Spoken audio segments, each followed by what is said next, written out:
মোৰ দেউতা যোৱা মঙলবাৰে ঢুকালে। দেউতাৰ মৃত্যুৰ সময়ত মই ৰাতিপুৱা 9 বজাত বাইদেউক ক'ব গৈছিলোঁ, বাইদেউ মোৰ দেউতা ঢুকালে, মই ঘৰত যাব লাগিব। কিন্তু বাইদেউ মোক কৈছে তুমি কেনেকৈ যাবা, তুমি ডিউটি কৰিব লাগিব। কিন্তু বাইদেউ মোক যাব নিদিলে, ডিউটি কৰিব দিছে। ইমান দিনেৰে ইয়াতে মই কাম কৰিলোঁ, আজিলৈকে ছাৰ বাইদেউ মোক আজিলৈকে খবৰ নল'লে।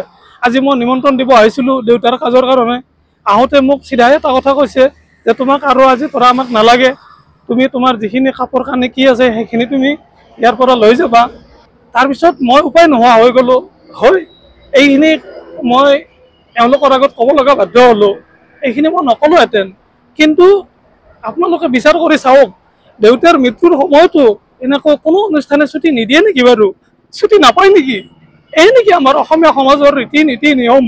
এনেকুৱা হ'লে আমাৰ অসমখন কেনেকৈ মানুহে কেনেকৈ চলিব?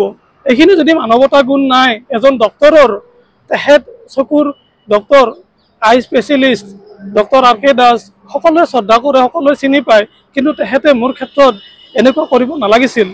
আপোনালোকে কথাখিনি ভালদৰে বুজি চাব। কিন্তু বাইদেউ এইখিনি কৰিব নালাগিছিল। মোৰ আজি বহুত বেয়া লাগিছে, বহুত দুখ লাগিছে। মই এনেকুৱাকৈ আজি এই মিডিয়াৰ সন্মুখত আহিব লগা হোৱাৰ কাৰণে সঁচাই মোৰ দুখিত, মোৰ বহুত বেয়া লাগিছে। আপোনালোকে মোক মাফ কৰিব, কিন্তু মই কথাখিনি ক'ব লগা বাধ্য হ'লোঁ।